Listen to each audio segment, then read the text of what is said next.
Hey, selamat datang di Lembar Kenangan Channel, channel tentang perjalanan hidup tokoh dan artis dalam dan luar negeri.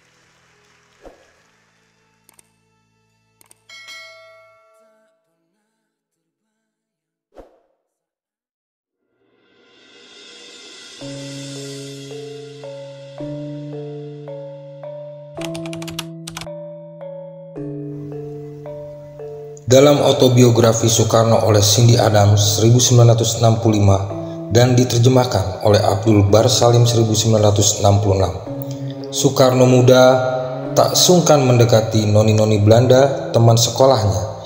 Namun gayung tak bersambut, pada masa itu diskriminasi terhadap kaum pribumi masih sangat kental. Bahkan kepada Soekarno yang berasal dari keluarga yang tergolong kaum meningrat.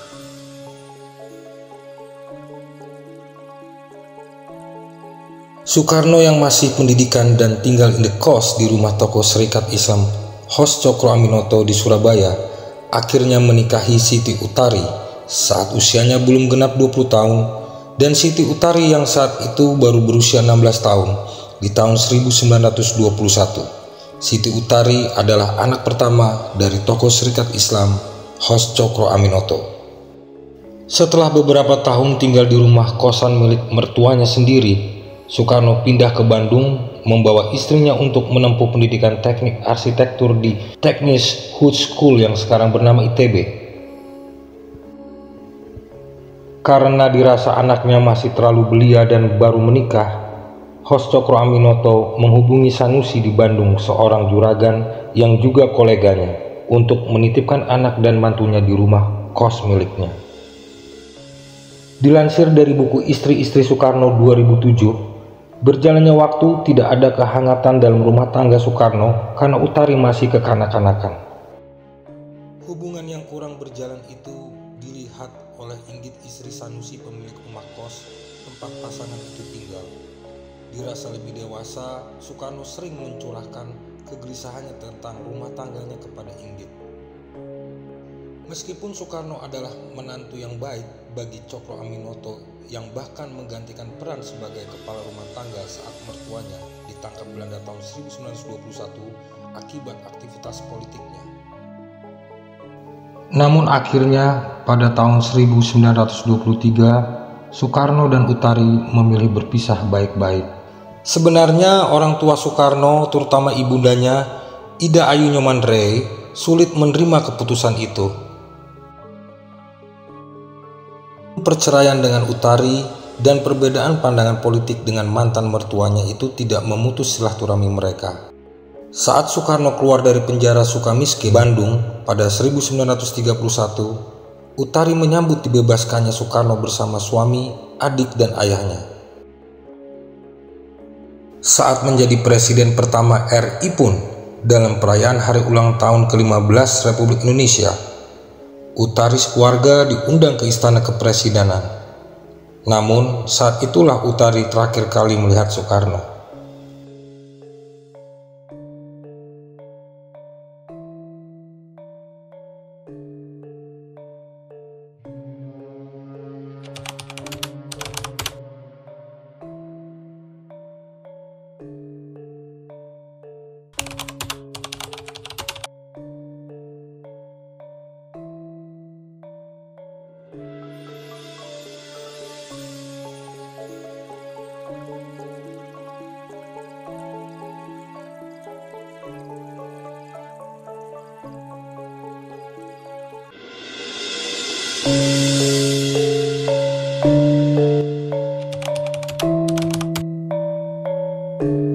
Inggit Garnasih. Setelah mengembalikan Siti Utari kepada orang tuanya Hos Cokro Aminoto dan memutuskan berpisah baik-baik, Soekarno menikahi Inggit Garnasih di pertengahan 1923 setelah ia berpisah dari suaminya Haji Sanusi. Wanita Sunda yang sudah berputra dua dan usianya lebih tua 13 tahun dari Soekarno saat itu. Mengarungi suka duka bersama Soekarno selama 20 tahun. Bahkan ketika Soekarno dipenjara di Sukamiskin, oleh kolonial Belanda karena kegiatan politiknya, dan saat diasingkan keluar Jawa, Inggit tetap setia dan menjadi pembawa pesan dari Soekarno bagi para pejuang secara sembunyi-sembunyi. Atas perannya tersebut, Soekarno menjuluki istrinya Sri Kandi Indonesia saat Kongres Indonesia Raya di Surabaya tahun 1932. Namun bencana datang bagi Inggit saat Hasanuddin, tokoh Muhammadiyah di Bengkulu, datang bersama putrinya yang belia Fatimah ke pengasingan Soekarno di Bengkulu, yang kala itu Inggit pun turut serta dalam pengasingan. Jatuh cinta dengan gadis belia berambut indah itu, Soekarno bermaksud meminta izin Inggit untuk menikahi Fatimah, namun Inggit memilih pergi. Lalu pada zaman pendudukan Jepang, Soekarno menikahi Fatimah yang saat itu berusia 20 tahun dan Soekarno berusia 42 tahun. Yang kemudian nama Fatimah diubah menjadi Fatmawati yang berarti bunga teratai. Fatmawati inilah yang nantinya menjadi ibu negara dengan 5 putra-putri, Guntur, Megawati, Rahmawati, Sukmawati, dan Guru Soekarno Putra.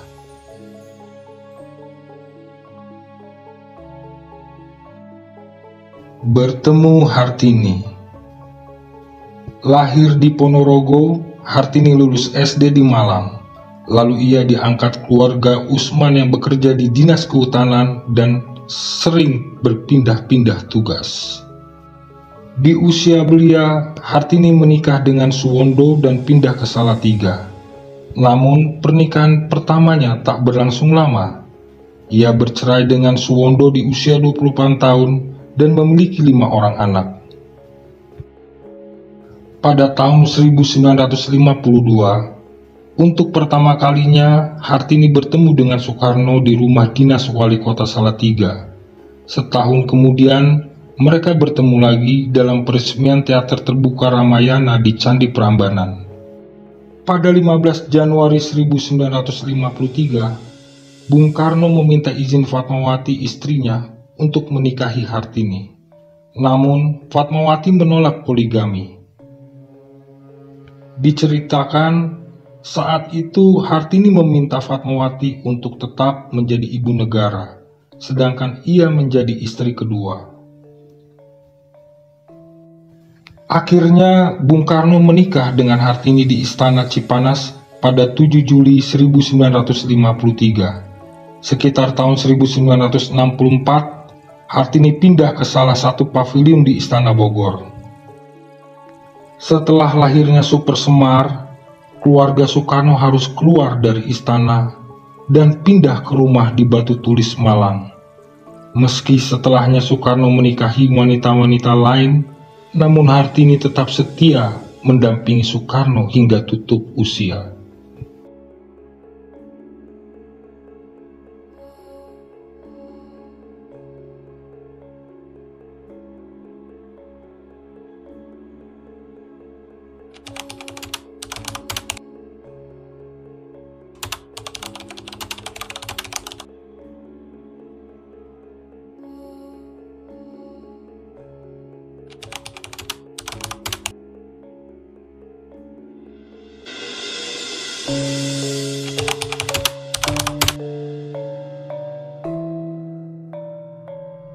Kartini Manopo.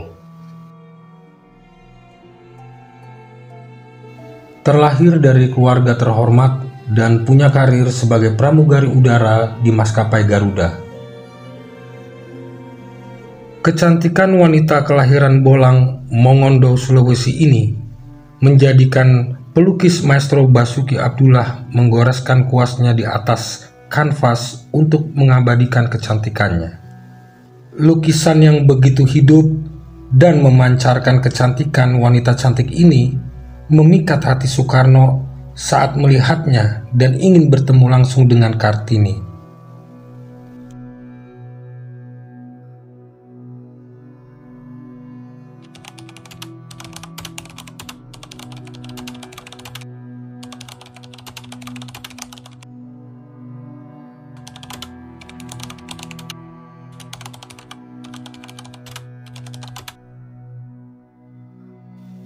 Sejak saat itu, Kartini tidak pernah absen bertugas saat Soekarno mengadakan kunjungan kenegaraan ke luar negeri.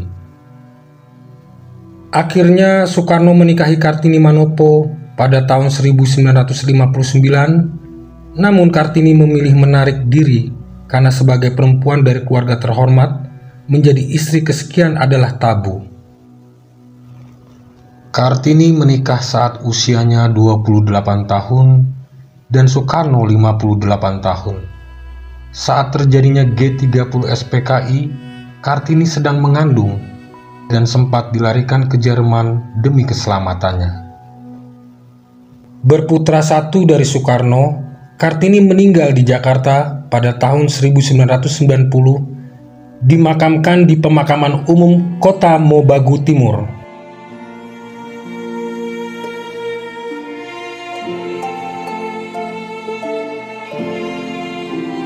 Naoko Nemoto. Berjumpa Naoko Nemoto dalam sebuah hotel bergengsi di Imperial Tokyo, Jepang, dalam sebuah acara khusus tamu-tamu negara. Bung Karno bermaksud mengenal lebih dekat dengan Naoko yang saat itu turut mengisi acara di sana. Saat Bung Karno sering berada di Jepang untuk membicarakan tentang masalah hak negara atas perampasan perang, hubungan mereka pun semakin intens. Namun baik pihak Bung Karno maupun keluarga Naoko tidak setuju dengan hubungan itu. Bung Karno dipaksa meninggalkan Jepang tanpa pamit kepada Naoko. Merasa kecewa dan terhina ditinggalkan begitu saja tanpa pesan, Naoko nekat mencoba mengakhiri hidupnya. Namun beruntungnya, pihak hotel dengan cepat menyelamatkan nyawanya. Sadar bahwa gadis itu benar-benar mencintai Soekarno, dia pun segera terbang kembali ke Jepang. Di tahun 1962, Naoko dan Bung Karno akhirnya menikah dan mengganti namanya dengan nama pemberian Soekarno. Naoko Nemoto menjadi Ratna Sari Dewi. Gadis belia 19 tahun itu sebenarnya ditentang oleh keluarganya, terutama ibundanya, yang menganggap sebuah aib bahwa anaknya menjadi selir presiden negara miskin. Maka ketika kabar Naoko bersedia dinikahi Bung Karno, ibunya langsung terkena serangan jantung dan meninggal, dan kakaknya mengakhiri hidup karena tak sanggup menanggung malu keluarga. Naoko Nemoto menjadi Ratna Sari Dewi, berputri satu dari Soekarno. Saat menjelang turunnya kekuasaan Soekarno, Dewi meninggalkan Jakarta dan pindah ke Paris, Prancis. Kemudian kembali ke Jakarta pada tahun 1983 hingga 2008. Dan akhirnya kembali dan menetap di Shibuya, Jepang hingga sekarang. Dan kini hidup sebagai pengusaha di Jepang.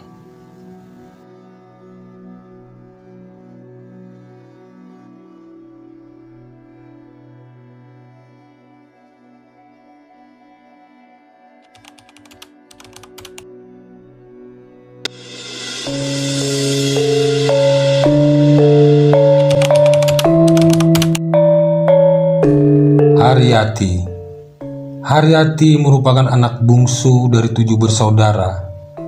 Putri Kanjeng Pangeran Kusumoyudo, Bupati Ponorogo periode 1916 sampai 1926. Dia adalah mantan penari istana sekaligus staf sekretaris negara bidang kesenian. Haryati tampil menari di istana tampak siring Bali. Jejak romantisme Bung Karno kepada Haryati bisa dibaca dari surat-surat cintanya yang sempat beredar. Namun demikian, kedekatan Haryati hampir bersamaan dengan drama Naoko di Jepang. Meski Soekarno dan Haryati akhirnya menikah pada tahun 1963. Setelah dikaruniai seorang putri, bernama Ayu Gembirowati.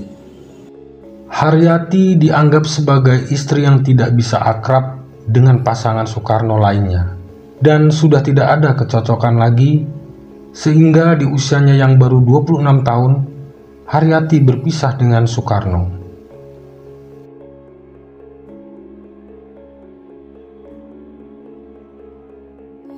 Yurike Sanger. Presiden Soekarno pertama kali bertemu dengan Yurike Sanger pada tahun 1963. Gadis Manado ini pelajar berusia 19 tahun yang saat itu anggota Bhinneka Tunggal Ika yang sedang mengikuti acara di Istana Negara. Pertemuan itu rupanya langsung menarik perhatian Soekarno. Perhatian ekstra diberikan sang presiden kepada gadis muda itu, mulai dari diajak bicara, duduk berdampingan, sampai diantar pulang ke rumahnya. Singkat waktu, Bung Karno menyatakan perasaannya dan menyampaikan ingin menikah dengan sang pujaan hati. Seuntai kalung pun diberikan ke Yurike. Akhirnya, Bung Karno menemui orang tua Yurike pada 6 Agustus 1964 dan mereka menikah secara Islam dengan sederhana di rumah Yurike. Namun, kondisi Soekarno pada 1967 yang secara de facto dimakzulkan sebagai presiden berdampak pada kehidupan pribadi.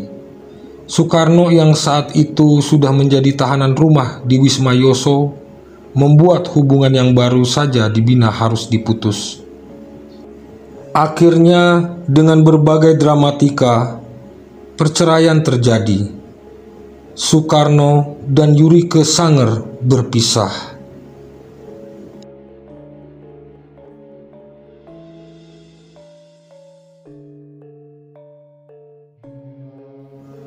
Heldi Jafar. Pertemuan pertama Heldi Jafar dengan Soekarno ketika Heldi Jafar menjadi pasukan pengibar bendera Bhinneka Tunggal Ika di istana. Meskipun jarak usia yang sangat jauh, hal tersebut tidak membuat Heldi Jafar enggan untuk menerima pinangan sang Presiden Soekarno. Menikah tahun 1966, gadis Kutai itu masih berusia 18 tahun dan usia Soekarno pada saat itu 65 tahun. Sayangnya, pernikahan mereka tidak berlangsung lama, hanya bertahan 2 tahun. Karena Soekarno menjadi tahanan di Wisma Yaso, Jalan Gatot Subroto. Sama halnya dengan Yurike Sanger, Soekarno meminta 2 istri belianya ini untuk bercerai.